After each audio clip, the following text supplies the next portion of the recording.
I work in a large building, part storefront, part warehouse, and it's usually bustling during the day, but at night it's a different story. Walkie-talkies keep us connected, but on slow nights like this, they stay silent for hours. Normally I'm in the inventory office, tucked away in the back of the building. A coworker was on the sales floor helping the occasional customer, and the others were in their offices doing who knows what. The hum of machinery echoed faintly through the halls, and it was almost complete silence. And days like this have a habit of lulling me into a sort of sense of calm. It felt like the world had shrunk to just this building, this quiet, hollow space. It would be just enough to send anyone into a state of sleep. If only that was the biggest issue that we faced that night.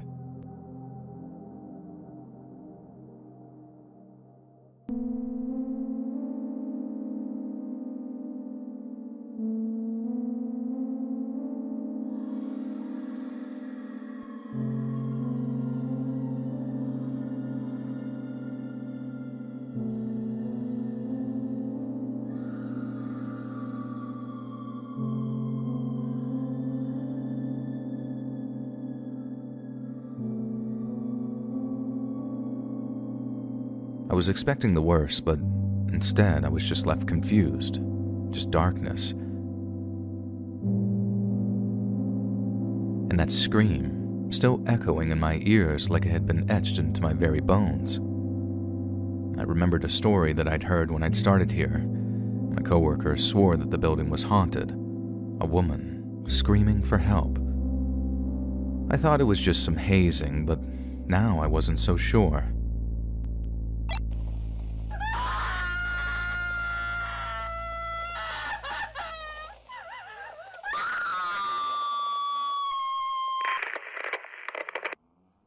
A chill ran up my spine.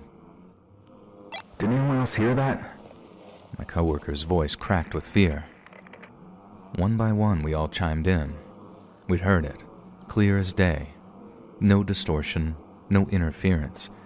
One of us whispered what we were all thinking. It came from our line of devices.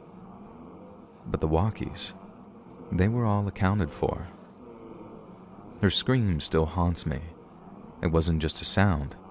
It was a plea, a fragment of a life torn apart.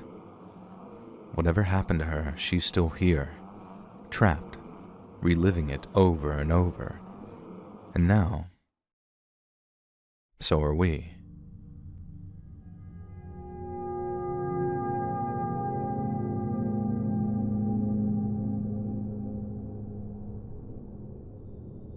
I was around 6 when it happened.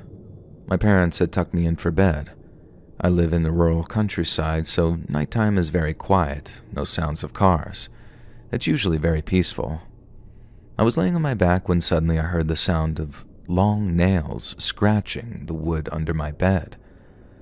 The reason this incident sticks out to me is because I can still remember the feeling of my heart dropping out of my stomach and feeling paralyzed with fear. I was about to call out for my parents when my dad crawled out from under my bed and stood up in the dark, looking at me. He says, "You forgot to say your prayers," and then walked out of my room. I was understandably shocked. I did not leave my bed afterwards and must have fallen asleep at some point.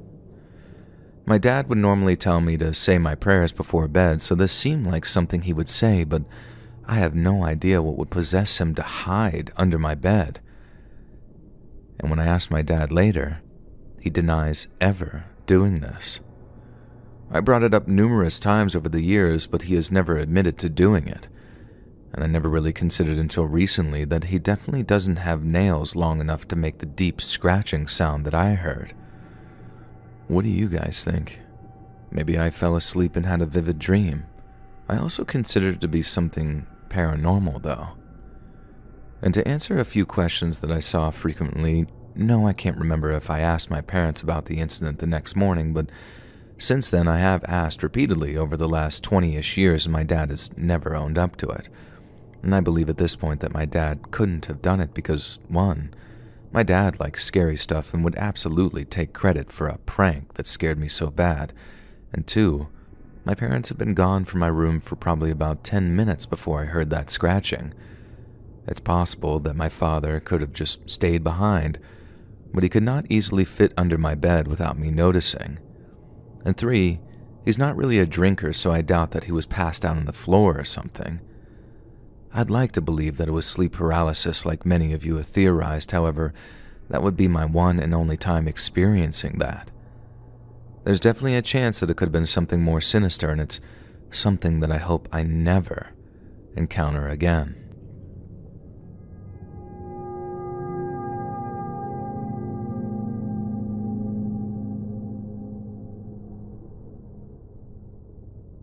I'm in my 30s, and I've had a few of what I believe to be paranormal experiences. Both of my parents served in the military, which led to me growing up in many different homes all over Europe and the United States. When I was about 15 years old, my family and I lived in a really old house in Portugal. I believe that I was being haunted by an entity that lived in the closet in my room. This was my first paranormal experience. But once we moved back to the United States, I decided that what I thought I was experiencing in the old house in Portugal was just my imagination, and I didn't think about it again until years later. Fast forward 8 years, I landed a job as a state park ranger at a park that included a historic site. At the time, I was already a park ranger at another park, and I remember my coworkers telling me, "Oh, you're transferring to the creepy cult park?" I laughed it off.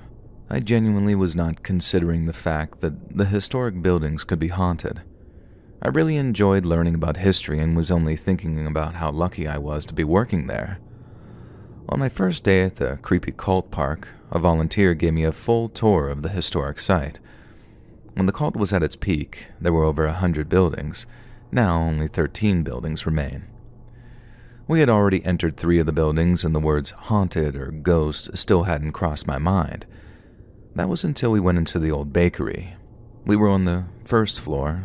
Park visitors could look through the glass window at the doorway to see all the artifacts that were there when the bakery was in full operation. But we had a key to get inside the building. At this point, everything felt normal while taking a look around the first floor. The volunteer then started to lead me to the stairwell where only park employees could go. I was in the front and made it halfway up the stairs, and all of a sudden, there it was. The same kind of feeling I had when I was a teenager in Portugal. I asked the volunteer, "Do I have to go up there?" And she seemed annoyed and said, "Oh, you're one of those?" "One of what?" I asked. "One of those people that believe in ghosts?" I didn't know how to answer her. I was new and didn't want to start off on the wrong foot. I had been a park ranger for years, but never at a historic site. I responded, "I don't know if it's a ghost, but I got a bad feeling, and I really don't want to go up there." She rolled her eyes and said, "Let's move on to the founder's home." We toured about 5 more buildings after that. I had that uneasy feeling in all of them, but I assumed it was just me still thinking about the experience I had at the bakery. 2 weeks later, I had a week of morning field shifts. One of my tasks during this shift was unlocking and disarming the buildings before the park opened. I had done this on my own a few times and really only got that eerie feeling when opening the bakery. Luckily, going upstairs was not a requirement. But on this particular day, I had opened 6 buildings before arriving at the founder's home, as in the home of the founder of the cult. When you walked inside the founder's home, you could see 2 old wooden staircases on either side of the room leading upstairs. Underneath those staircases were storage closets, and one of them was where the security system was installed. When you opened the main door to the building, an alarm would go off, and you had to use the skeleton key to open the main door, then quickly grab a different key to unlock the door under the staircase to disarm the alarm. You only had 1 minute to disarm the alarm before the cops were notified, so I was focused on looking for my second key while walking inside the building. As I was walking toward the closet, hearing the loud alarm going off in the background, I found my next set of keys, looked up, and there it was. A silhouette of someone standing there, staring at me. but he had no features. He was a shadow. I froze. I felt like I couldn't breathe. For those of you who have not experienced something like this before, it is literally a sixth sense. Your body does not know how to respond because it doesn't know what the hell it's looking at. The figure stood there for only 1 or 2 seconds, then ran up the set of stairs to the right at an unnatural speed. I dropped my keys and yelled an expletive and ran outside. I paced the porch a few times trying to catch my breath and thought, damn it, I have to alert the ranger at the ranger station that no one broke into the founder's home. I radioed the ranger station to let them know that I was just late in disarming the alarm, and my coworker said, "It's okay, it happens sometimes, just disarm it and finish opening the parks. Come up to the ranger station when you're done." When I got to the ranger station, my coworker didn't lecture me like I thought he might. Instead, he just said, "You saw something, didn't you?" And I was shocked and relieved at the same time. He had been working there for almost 20 years, and he told me he wanted me to come to my own conclusions about the buildings being haunted before sharing all of his experiences with me, knowing that some of the other rangers and volunteers felt the same way I did about the building being just downright creepy made me feel a lot better, even if that meant that the other half of the staff thought that I was paranoid. But I don't care. I know what I saw. I worked at that park for 5 more years after that, and I have many, many stories to tell, and maybe I'll submit another one if you're interested.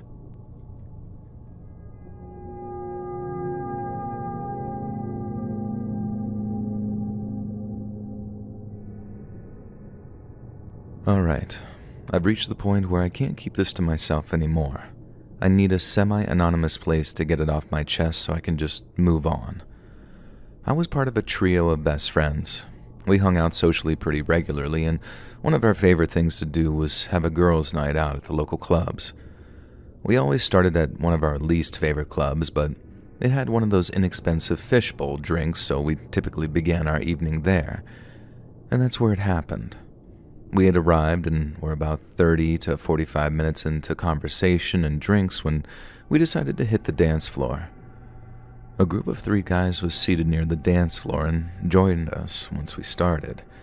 I ended up paired with the youngest-looking one. He seemed about 5 years younger than me, but we were having a great time dancing together. We danced and eventually merged back with the group, forming a circle. Directly across from my dance partner and me was my friend. She was laughing and smiling, dancing and enjoying herself, and then, boom. It was like a hologram or a shifting picture, like tuning an image. Suddenly, she stood well over our heads, and my dance partner looked about 5'11", and she was a clear head and shoulders taller than him. And this is the part that I have the hardest time saying without ridiculing myself for not having an answer. And please, I struggle to even say it to myself, but she was a reptile. A standing, scale-covered, muscular, human-like creature with a dinosaur/human-shaped head. My dance partner and I both froze. I felt stuck, just staring, willing myself to stop. When I turned to look at him, the color had drained from his face, and I felt so bad for the fear that I saw on him. And without a word to each other, we both took a step back, turned, and fled outside. He kept walking, completely left the club and didn't say a word, just walked off. He left his friends there and was gone. I went back inside because I thought that it had to be the lighting, the shadows, something practical. After all, I knew this person. We were friends, best friends at the time, and clearly I was the crazy one and needed to understand what had just happened. I sat at a table near the dance floor and watched the whole room. The lighting, the effects, the shadows, my friends dancing, and I told myself that it had to be an optical illusion. A terrifying one, but it could have been real. I knew this person. I wasn't prone to hallucinations or fantasies, so I must have been the one who misinterpreted something, my brain filling in the wrong information. It unsettled me so much that I decided not to continue the night out. I said goodbye to our other friend and went home. and as soon as I got there, I searched the internet for anyone who had experienced anything remotely similar, but I found nothing. At this point, I tried and have continued to try to convince myself it was the room, the lights, the strobe effect, something that made my best friend look like a 7-foot-tall reptilian person. I avoided them for a month after that.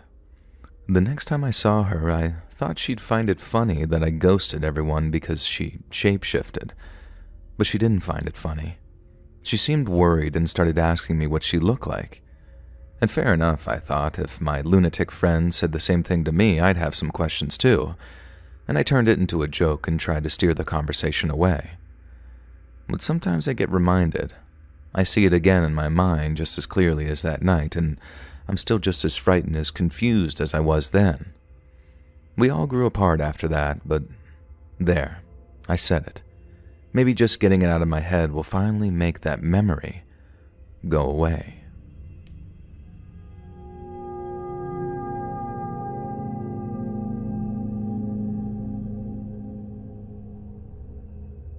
My parents own land that's on an ancient Navajo settlement, and last night we heard strange growling and yipping. We assumed it was dogs going after our neighbor's cats. We live in the country, so this is pretty normal. My dad grabbed his flashlight and a pistol.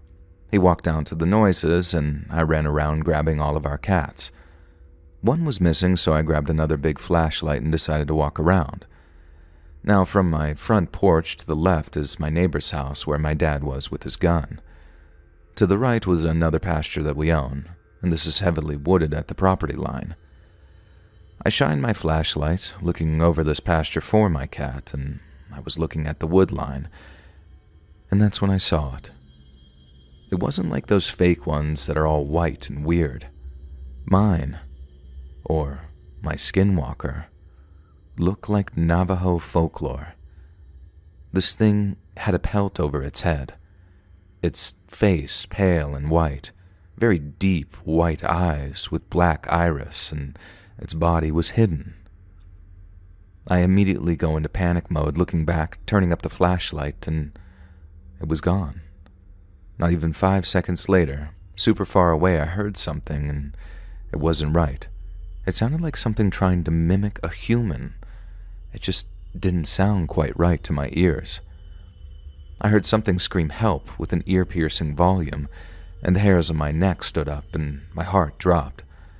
My mind was frozen, and I just refused to move. I knew the rule: the further they sound, the closer they are, and my flashlight never stopped moving. I was horrified. My dad was too far away to tell, and I didn't want to yell and make things worse. And once my dad came back, I begged him not to go outside, and I wouldn't tell him what I saw because I knew that he was still looking for the other cat that I was. He started yelling because he didn't understand what was wrong and why I was so scared, and he grabbed his shotgun and ran out to look for the cat. He came back 10 minutes later and told me to tell him. When I did, his face ran pale. He didn't hear the same scream that I heard, but when I heard it, it went dead silent and he felt off. He said that he's heard things, but he knew that I wasn't lying.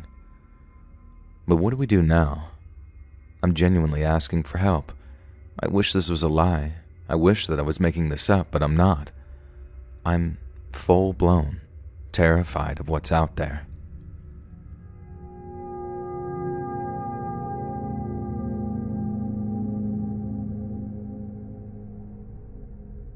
I grew up in a very old house in the Midwest that my parents got for a steal. It was originally built as a hotel, and the seller was very motivated to get rid of it. Now, growing up, weird things happen all the time. The typical malarkey that is easy to ignore for years and years. Footsteps, strange shadows, the feeling of being watched or followed. Swearing that you see someone in the room right as you wake up. The room in the basement that chills your blood every time for no reason, and the occasional hard-to-explain moments. I moved to the West Coast in my 20s for school and self-discovery. During a visit from my family, my sister told me that they had met a ghost in the house, and I was pretty skeptical, but my entire family backed her up. She was in her room and her radio had been acting up, so just on the off chance she said, "Okay, if you are a ghost, could you please just stop it?" And the radio turned off.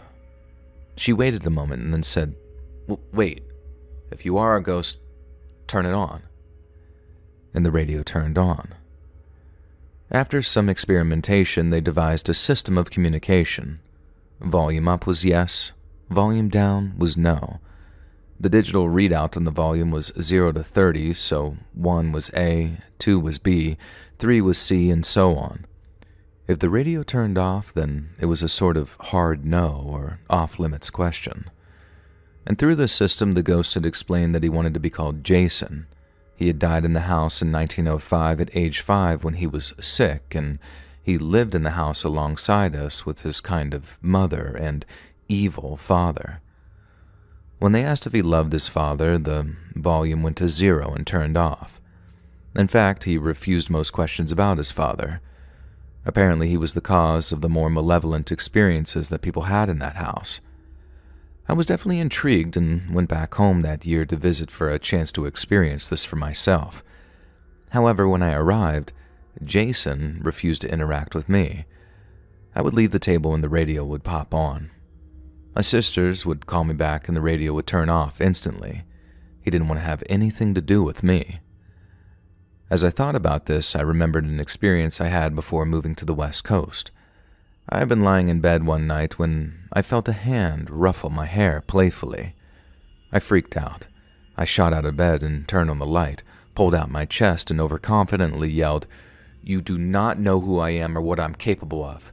If you try that again, you'll regret it. Don't you dare mess with me." And then several picture frames on my desk flew off onto the floor belligerently, and I stayed at a friend's house that night. One night on my trip after Jason refused to talk to me, I spoke out loud, "Hey, I'm sorry if it was you who I yelled at that one night. I bet you were trying to play or introduce yourself to me and I got scared. I didn't need to be so mean to you, and I understand if you don't want to talk to me." The radio turned on. "Hey, are you the Jason I heard so much about?" And the volume went up. "Did I yell at you that night before I left?"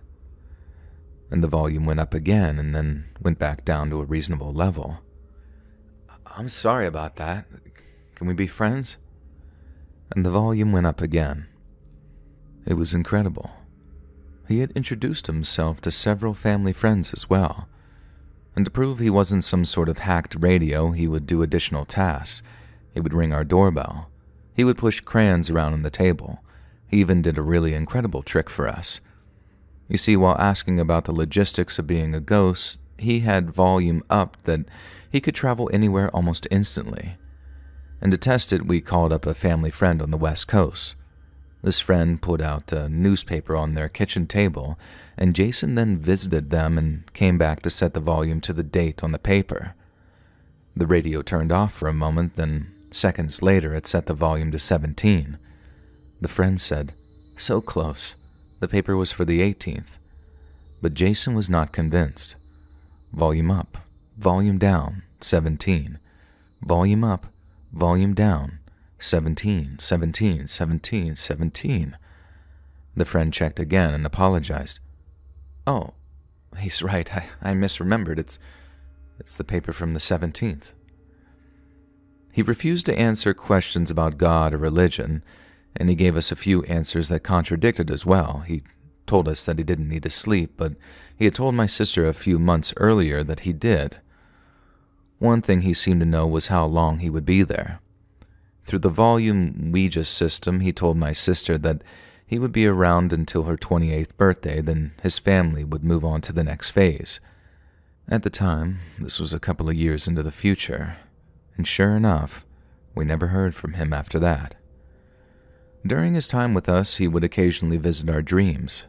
We would have these extremely realistic dreams where a boy in a white hooded robe would say hi to us, ask to play hide and seek with us, or ask us questions about ourselves. Then he would confirm with my sister that he had visited us. He used to play the radio primarily, but in the final year, he got better at manipulating other electronics. He could make printers print messages. He could manipulate televisions. He even sent us texts in the last few months. My mother had texted me, "I see you, haha," when I was back in the West Coast a couple of years after all of this. And I texted her back, "Did you come out here to visit? Where are you?" But she was confused. She said she was in the Midwest at home, and her phone had no evidence of sending a text with that message to me. I texted back, "I think Jason has sent me a message. Hi, Jason." And I got a reply, "Hi," again, not from my mom.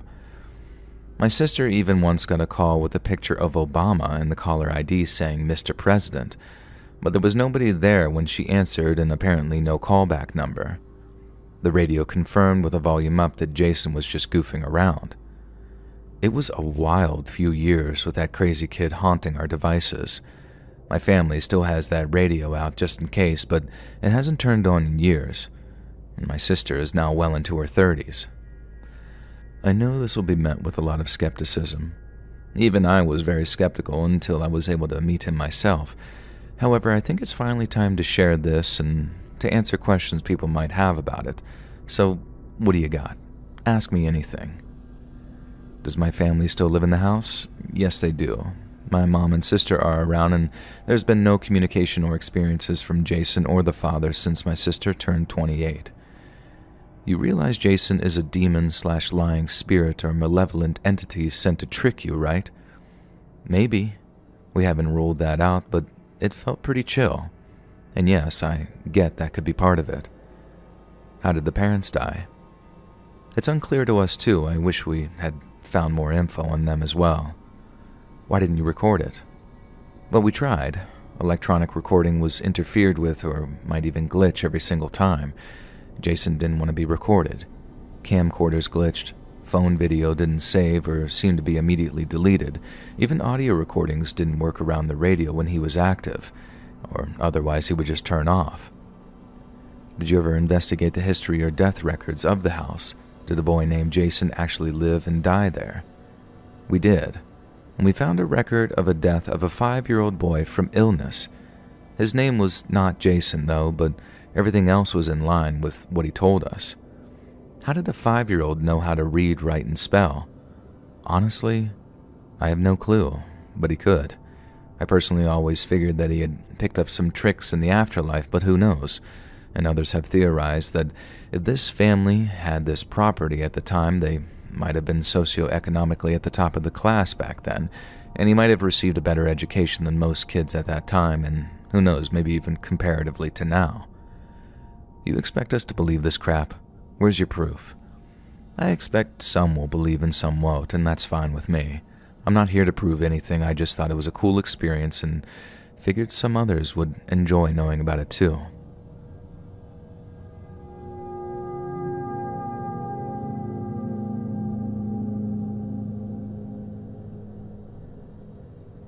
So this just happened tonight.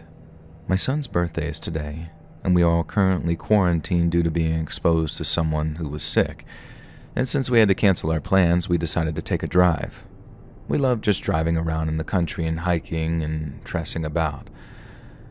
We went to an old church/Masonic lodge. It's now not used at all. That is hometown famous for a big goat statue mounted on top of the steeple. The statue was a gift from someone in Dundee, Scotland. It's a very old place. No one was around, so my son and I decided to look around, and we got to ring this huge brass bell by pulling a rope. My boyfriend and other son were far away from us in the empty parking lot, and we left, and they were amazed at how loud the bell was. Now anyways, we kept driving and exploring until it got dark. My oldest son said that he wanted to stop at the graveyard, then go and ring the bell one more time.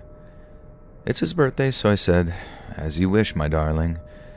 And we walked the graveyard, paid respect to the extremely old graves, and even picked up trash. We always do this when hiking and exploring. Then, just down the road, we went back to the goat church/Masonic lodge. We pulled in. Again, no one around. This area is very open. The wide yard you walk across to get to the building is clear of trees. The church is right by the busy highway. No sidewalk, steep stairs. My boyfriend and I decided to stay by the van to smoke a cigarette, and I could see the black outlines of my two boys walking towards the front of the church. It's not super far, but it takes a minute to walk to the building due to the yard being quite mushy and kind of bumpy. Well, suddenly, out of nowhere, there were what looked like 3 more young men, teen boys, walking towards my kids and approaching them very quickly, as though they knew my kids. Well, my first thought was, okay, I better get over there and make sure these boys ain't up to no good, but I also thought, where the hell did they come from? I immediately walked toward them to make sure all was well. I heard the bell ring. Then suddenly, one of the unknown silhouettes charged my oldest son. As this happened, my boyfriend ran with his knife out yelling, "Hey," at the people. He ran around the corner to approach the group and I followed behind him, but I wasn't as fast. As I reached the steps, my boyfriend and my kids were already running toward the car. There was no one there but my family, and I asked, "Where are they?" They just shouted, "Go, run, go mom, run." And I repeated, "Where are those people?" as I ran. "There are no people, just go," they replied. So we did just that, skedaddling back to the car. On the way home, we, of course, talked about this very insane experience the entire time. We saw 3 people walk up to my kids, right next to them. It almost looked like they had planned to meet them there. They were walking as a group until one suddenly started running toward my son with intent, like I said, but my boys never saw them. There was no one there. There was no way they couldn't have noticed them, though. Nowhere for them to hide afterwards. The area is completely open with no hiding spots. The boys also described how when they reached the steps, everything felt very dreamlike. They got nervous and quickly rang the bell before my boyfriend got to them. Both of them rang it. This brass bell is old and loud, and it can be heard far and wide. Even though both boys rang it, I only heard it once, and I saw 3 people disappear. On the way home, my boyfriend and youngest son felt nervous and negative and scared the entire time, but my oldest son, the birthday boy, and I felt excited, with no sense of malignancy whatsoever. My oldest and I have always loved all things paranormal, but tonight removed that last bit of doubt lingering in the back of my mind. I never thought something like this would happen, not just to me, but to my whole family. We prayed for protection on the way home and arrived safe and sound, but you never know, you guys, anything can happen, and I'm open to any and all theories, whether supernatural or pragmatic. I've gone through every possible scenario, but it just doesn't add up.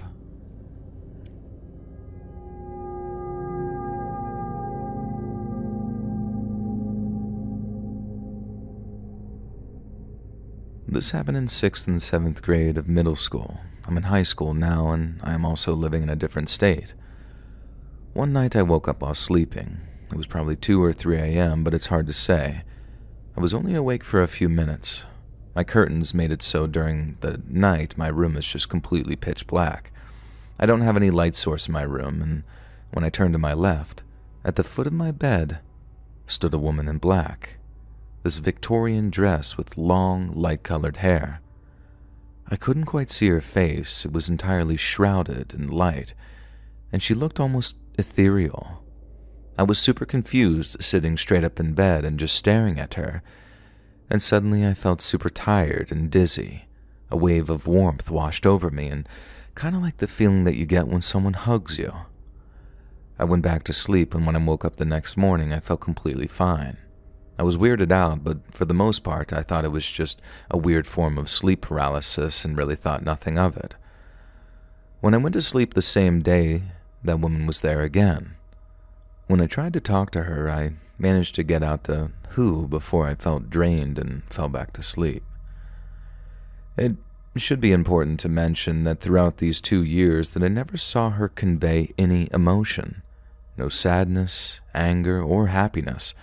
I only saw her move 2 times. For months, I would see her, and it just became a part of my routine. I would wake up in the middle of the night, see her, feel dizzy, and go back to sleep. I wasn't really bothered by it either, since the sleep that I would get was probably the best sleep I had ever got in my life, and it felt like I was sleeping on clouds after I saw her. Each time I would try and talk or do something other than sit up and just stare, but she would always make me feel exhausted. One night I managed to take a hold of my pillow and raise my hand, aiming to throw it at her, when she reached out her hand and tapped my head. I think I literally blacked out after that, and this is the only time that I physically felt her. Her touch was very light on my head. Around a week later, I mustered up enough strength and threw that pillow at her. And like I said before, she was still emotionless. It went through her body easily, which scared me in the moment. This is the only time that I felt fear during the night with her. And while I was freaking out, she reached over and swiped at my shoulder. I couldn't feel it, but a few seconds later I felt so dizzy that I was nauseous, and the next morning I had red marks on my shoulder. Like I said, this went on for a long time, and at this point I just let her make me go to sleep, and I just kind of lived my life with her. What could I even do? I don't really remember when, but one time during lunchtime I went into my bedroom and I saw her in my neighbor's window. Because of how my bedroom is positioned, I could see right into my neighbor's house, and that's the only time that I saw her in person. This was terrifying for middle school me. Once I calmed down, I went to the same neighbor's house to pick up my cat. Long story, but my cat loved going over to their house, and while I was over, I showed them the video and explained my experience, and asked if they had the same thing. They mentioned that their 10-year-old daughter had talked about a woman in the middle of the night, but they thought that it was just her imagination, and they also said that she went upstairs, sleeping, due to her having a small cold. After this, I never saw her again, and this happened in the summer of 7th grade, and since then I moved from that house. Maybe she's found a new girl to haunt, or was angry that I was talking about her. I recently told my friend, who was the daughter of a pastor, and she was adamant that it was a demon. I never felt any ill intent from her, but I'm open to really any answer. It could also just be my imagination, which I guess looking back wouldn't surprise me either.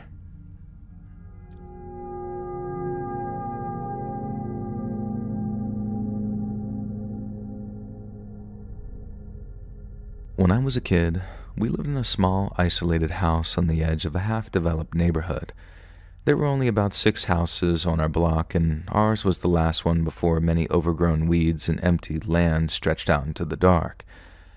At night, the area was deserted, and you'd rarely see anyone stepping outside. I lived there from the ages of 7 to 13, and looking back, it felt like I was trapped inside one of those disturbing, uncanny horror films where reality always seems just a little bit off. Before I dive into the incidents, it's worth mentioning that our life in that house was filled with a sense of suffocating dread. Financially, we struggled a lot during those years, drowning in debt. Strangely enough, things turned around for us as soon as we moved out. Family fights erupted daily, and I remember feeling terrified constantly. I remember not going too far into any rooms so that if anything jumps out, I could run through the door easily. I don't know why I did that, to be honest. Now, here are some of the events that made me believe that something was haunting us. Incident 1. The Unseen Watcher. I remember staying home from school one day because I was sick. I was curled up on the couch watching Barney and Friends, trying to distract myself from the eerie feeling of that house. At some point, I felt someone standing beside me. I assumed it was my mom joining to watch the show, so I didn't think much of it. A few minutes passed, and I casually asked her something. There was no response. I asked her one more time, and there was no response again, and I turned to find no one there. And that's when it hit me. My mom wasn't even home. She had left for work hours ago, and I was completely alone in that house.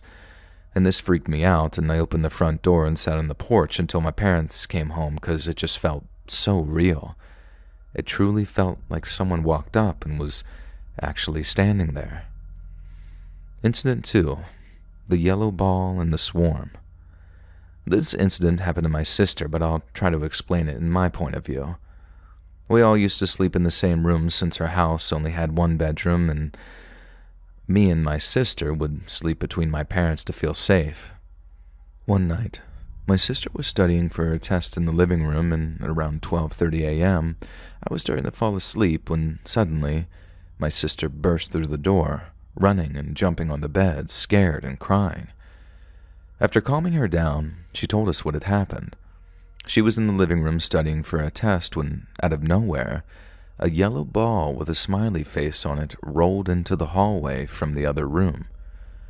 As it came to a stop, dozens of cockroaches scurried out from the same room, like they do when they hear humans walking. Our house had a serious cockroach problem, and the floors practically came alive with them at night. She said a heavy sense of dread washed over her as she stared into that dark hallway, and then she saw it. A shadowy figure emerging from the darkness, moving in a way that made her feel cold all over. She told us that she felt stuck for a second and frozen in fear before running to the bedroom. Incident 3. The Disappearing Glasses. One morning, my dad couldn't find his glasses. He had recently undergone cataract surgery, so they were essential. The whole family spent what felt like hours scouring every inch of the house. We checked his shelf multiple times, which was where he usually kept them, but they were nowhere to be found. We left for school, defeated and convinced that the glasses were gone for good. But later that evening, as we were sitting around, my dad suddenly called out to my mom, sounding almost angry. We rushed over to find the glasses sitting right there on the shelf, exactly where we had checked over and over again. My dad thought that we were playing a prank on him, but we weren't. There was no explanation for how they could have reappeared like that, and it wasn't him pranking us either because he was so angry that day. Incident number 4. The Mysterious Fortune Teller. Okay, so this one is actually scary, so strap in. How would you feel if a random creepy-looking guy stood in front of your house and started chanting?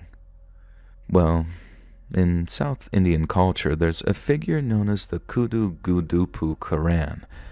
I've not heard much about them, but they're like devotees of God who roam the streets and randomly tell fortunes to people.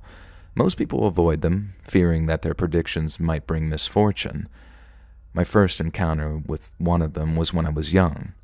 I remember hearing a man singing some kind of religious song near our doorstep, literally a few meters away from our door.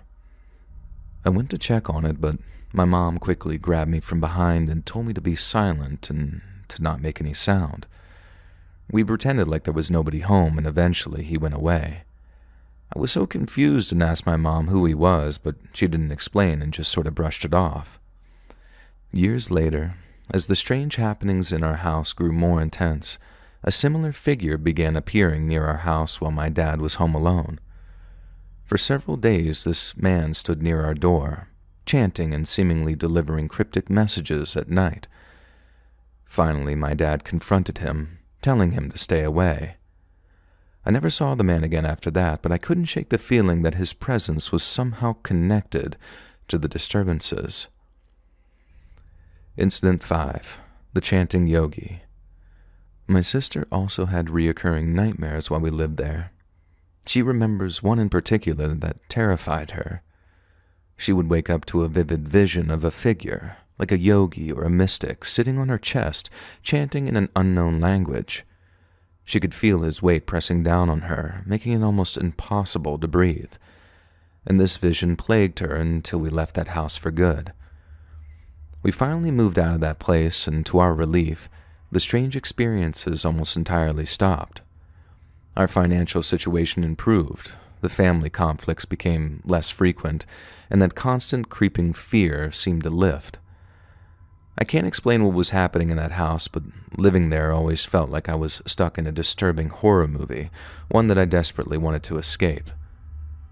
Do you think that there could have been something paranormal going on, or was it just the atmosphere of that place that was getting to our minds? And if you'd like to hear more stories from that house, let me know. I have plenty more.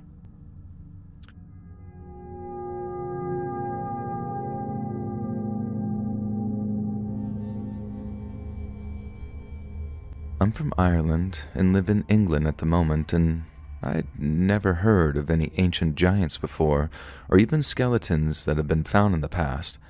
However, I have a true story of actually seeing one.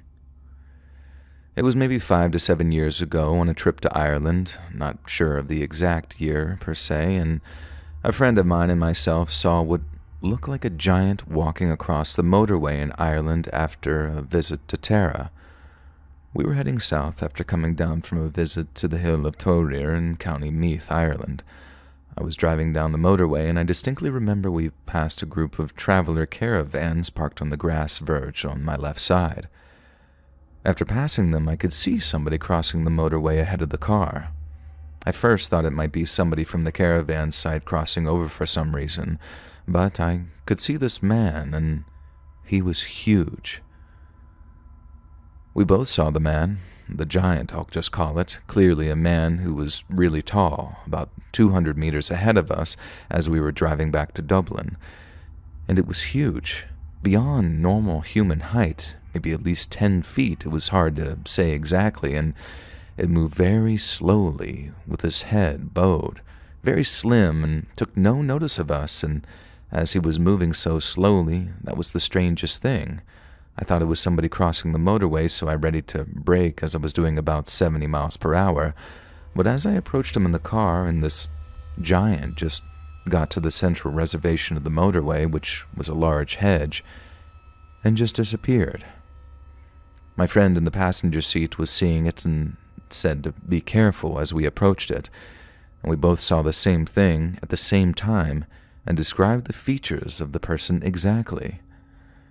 The strangeness about the man or being was the way he moved, very slow and lumbering, heavy, not fast at all, and he had long black hair with a top which went to knee length, but he had something under that as I couldn't see flesh. It was not a cape, but some sort of top. I can still see the image to this day, but the color was not apparent. The weather was clear and it was daylight. Torir is a very spiritual place, and we visited the Stone of Destiny just beforehand. The stone is called Lisna Fail. And so, all I can say is that's what we saw. Both of us.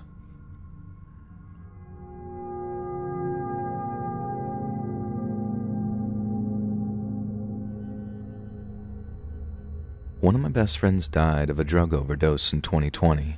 He would have been a groomsman at my wedding in September of 2024, but I decided to leave his spot open because I don't believe anyone could ever truly replace him. I even had a set of groomsmen presents set aside to give to his dad when the wedding was over.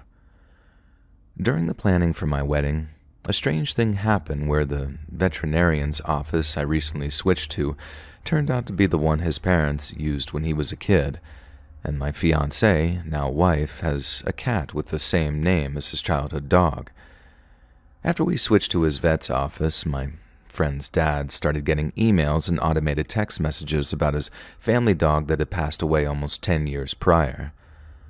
When he went to the office to figure out what had happened, the vet's office didn't have an explanation as to why he got the notifications. They said, "It's an automated system.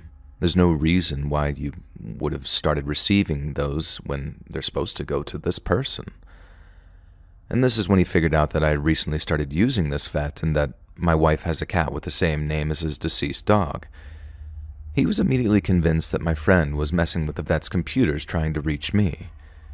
His dad called me and asked if I had any major life events happening, and I filled him in on my fiancée and that I was getting married soon.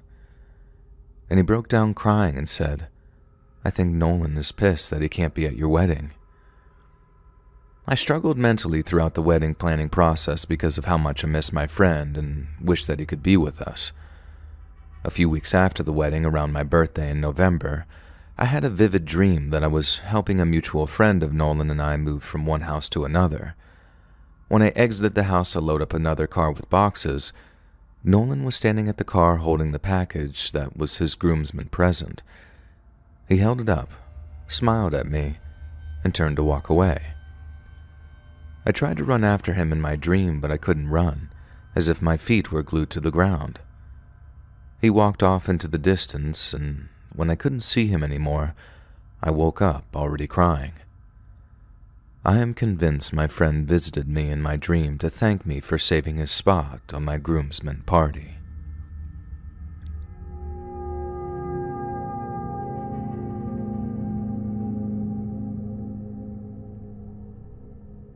I've always had vivid dreams, so to speak. I always know when I'm dreaming, and I love it.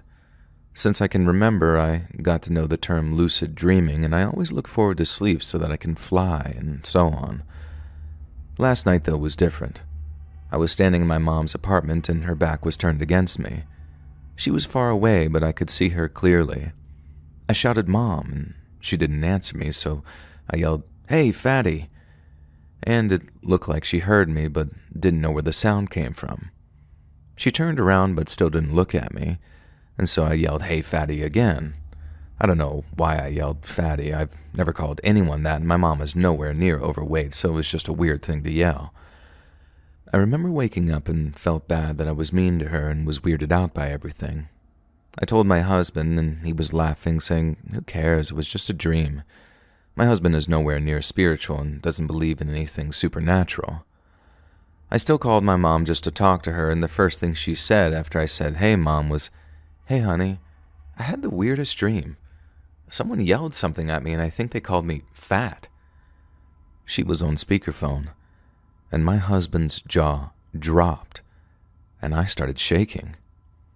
I told her it was me. It wasn't a dream. If I didn't have my husband by my side, I would have gaslighted myself because I would think I was going crazy. But what is this? I've had dreams where my grandmother told me that I was having a baby girl. I didn't know that I was pregnant, and my grandma died at my birthday, so I've never met her. And she was right. It was a girl. I was pregnant, and it wasn't planned. And my daughter was born after her birthday. I'm still just shook by all of this, and I'm just curious if any of you have ever communicated through your dreams before.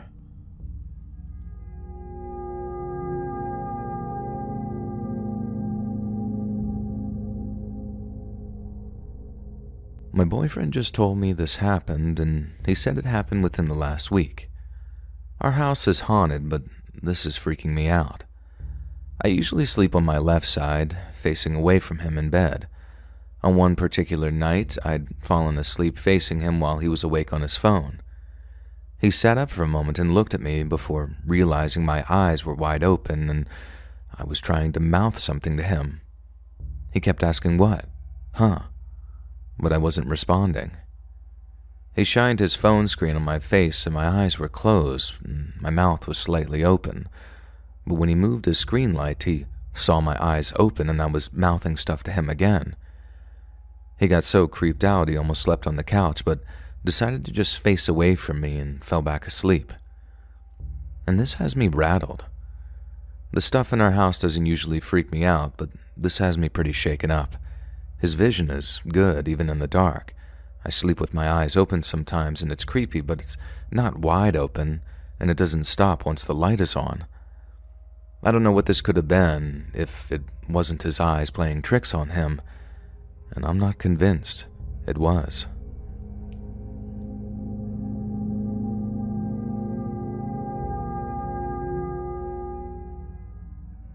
I didn't believe in ghosts. The other night, my wife heard the sound of a dog toy coming from our living room. That was impossible because the dog was asleep in his crate in the laundry room. I got out of bed and went to check. And on my way back, I swear that I saw a goddamn image of a boy wearing white shorts and white shoes with black tips. He was sitting with his face buried in his knees, and I just said, "Nope," and ignored it, and went to bed. I don't mess with ghosts. I didn't share this with anyone because when I was growing up, the movie Ghostbusters basically taught me to just not mess with ghosts. And 20-some years later, I still remember that advice. Then, a day later, my 4-year-old suddenly had a new imaginary friend named Daniel, who only comes out at night. She said that he had been playing in the living room and sleeping on the couch for the last couple of nights, and I asked, "What does Daniel look like?" And she responds, white shoes, but black on the fronts, white shorts. He wasn't feeling good the other night. His belly hurt and he was crying. And now I'm sitting in my room, questioning reality. Now, just to add to this, I inherited some furniture about 4 years ago. It had been sitting in the spare bedroom ever since, and within the last 2 weeks I started refinishing the pieces. About 6 to 9 weeks ago, I remodeled the room. There was a lot of junk left over from my wife's grandmother, and most of it ended up in the closet where Daniel says he lives. We lived here for about 4 years, and before that, my wife's grandmother had lived here since at least the 1960s. We don't know much about the house before that. The records are very unclear. Some facts I figured I'd mention, since I've been asked quite a bit about this. Was I sleep deprived when I saw the figure in the living room? Honestly, no. I was pretty coherent. My wife had me thinking someone had broken in, so I was expecting to have to shoot someone. Daniel supposedly just wants to play and sleep a lot. We have cameras in the bedroom, but nothing is ever caught on video. However, motion is detected quite often, even though nothing is ever recorded, and I always assumed it was just the breeze. Now, a couple of days ago, my daughter randomly said that Daniel went to heaven. It was completely out of the blue. My wife and I had never really talked to her about Daniel. We just figured if we ignored it, it would go away on its own. And I remember my daughter saying, "He told me goodbye. He said he was going to heaven."